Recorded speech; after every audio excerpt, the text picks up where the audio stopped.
the singer for this band is actually going to make this week's Tech It Out. Here's The Offspring on JRR. You gotta keep them separated.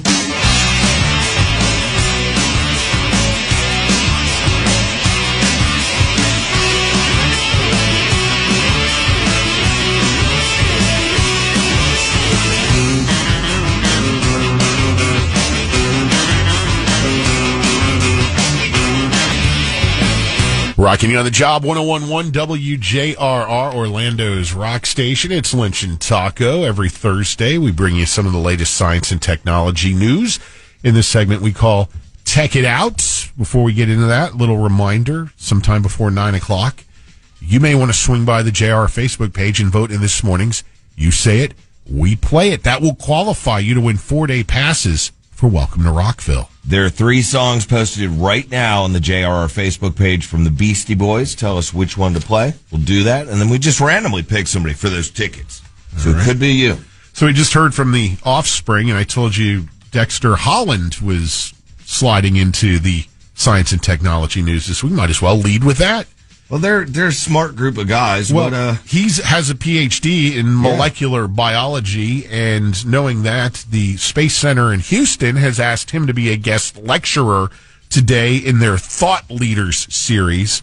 That's cool. Where he will be providing a candid take on balancing life in a globally touring band while completing a 30-year academic journey. The creative process behind his music and what curiosity, persistence, and experimentation can teach us about music, science, and the world around us. You don't normally think about the two intersecting. He will explain how they do tonight in his appearance at that lecture series. And good for you, Dexter. Yeah, they're all those guys are really smart. Jury selection and the ultimate case, high-stakes legal battle between two tech titans. That would be Tesla CEO Elon Musk and OpenAI CEO Sam Altman underway this week. We're talking about $34 billion that's going to be decided on in this. Basically, Musk contends that he and Altman had agreed when they started OpenAI to make that a charitable mission.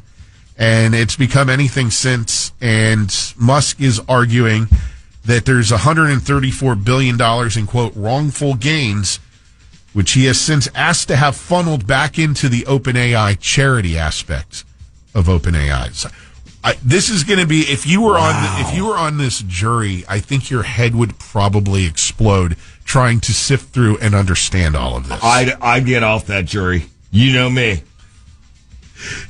Sir, is there anything that would prevent you from fairly serving and hearing out both of these parties in this panel? AI is going to kill all of us. I want out.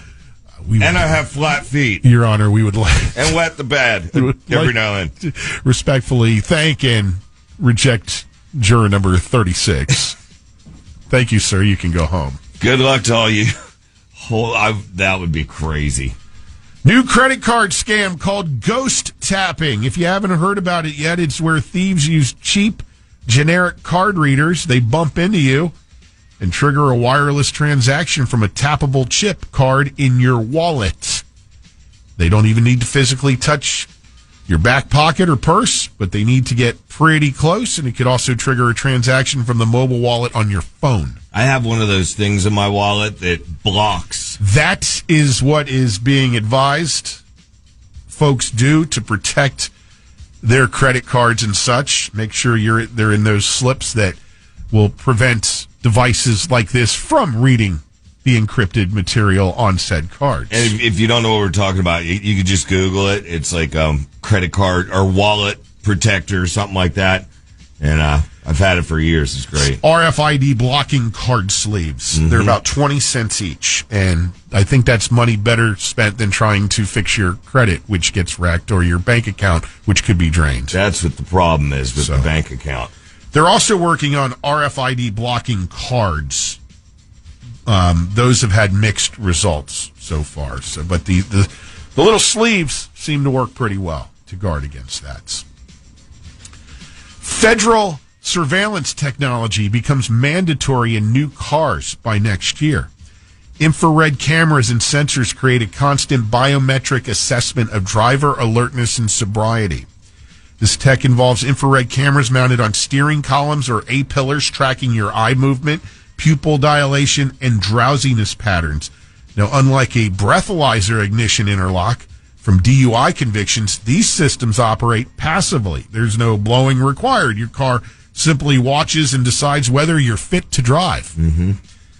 If the AI determines you're impaired or showing fatigue, it can prevent ignition startup or limit vehicle speed. See, now, AI makes mistakes every now and then. I'm sorry, if you make a mistake and I can't get to work because my eyes look tired. This is another, okay, we see what the intention might be here, but in the end, is it really worth? Put it in certain cars that have been... You lost me at federal surveillance technology. There you go. In new cars. And you lost a lot of people there. Federal surveillance technology. No, thank you. This is from some act that passed way back in 2021. So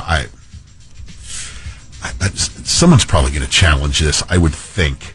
I would hope. I would think. We'll see. Florida is outfitting possums and raccoons with GPS collars in a better effort to track pythons in the Everglades. How does this work? Give it to me. Python eats possum or raccoon with GPS collar. Suddenly, GPS collar becomes kind of stationary, thus allowing folks to zero in on python locations. Well, the python's still going to be moving, which means that but very slow. But they're kind of just, hanging out in their general areas there. And good. Poor possums and raccoons. Hey, they're eating them anyway. It's not like we're causing it. That's true. So there's a live-action movie based on Call of Duty that's set for release in 2028, directed by Peter Berg and written by Taylor Sheridan. Peter Berg, the director, is currently getting torched by gamers after some of his previous comments from an interview back in 2013 with Esquire surfaced after he called gamers, who this movie is aimed at. The director referred to gamers as pathetic and also criticized keyboard courage, the keyboard tough guys. So they're not taking too kindly to that. Did he call them noobs? I don't see anything where he did that. Okay. No. Little Caesars is delivering pizzas with drones. They're trying this out in Wiley, Texas. The chain has launched a new drone delivery service there, and it's incredibly fast. Little Caesars has teamed up with Flytrex to have their new high-capacity drone deliver full family meals in just minutes. The Sky 2 drone can carry almost 9 pounds of food. Seems like, I know that they have some sort of case to keep it in, but it seems like it would get cold. If it's in a drone. The delivery can be in 2 minutes. That's how quick they can get it. Yeah, if they get there that quick, that's a lot of air blowing on it, cooling it down. There's finally, we'll end with this. And I say that also because it's taking people's jobs, yeah? A viral tip floating around on social media claims that placing a coin on top of your Wi-Fi router will boost your internet signal. Network specialists say it does nothing of the sort and could actually make things worse. Home routers work on radio frequencies where proper antenna design requires precisely tuned components, not a random piece of metal sitting on a plastic box. So if you've heard that and you think it's working, it's not. It's all in your head. Mm-hmm. Anyway, there you go. Some of your science and technology news for this week. Thanks for teching it out with us. What's happening after the break, Taco? That'll be Lynch and Tacos, commercial free. Workday, rock block, whole bunch of music for you. You got it. One button, no filter. Leave us a talk back on the iHeartRadio app. Brought to you by Farrah and Farrah, Orlando's accident attorneys.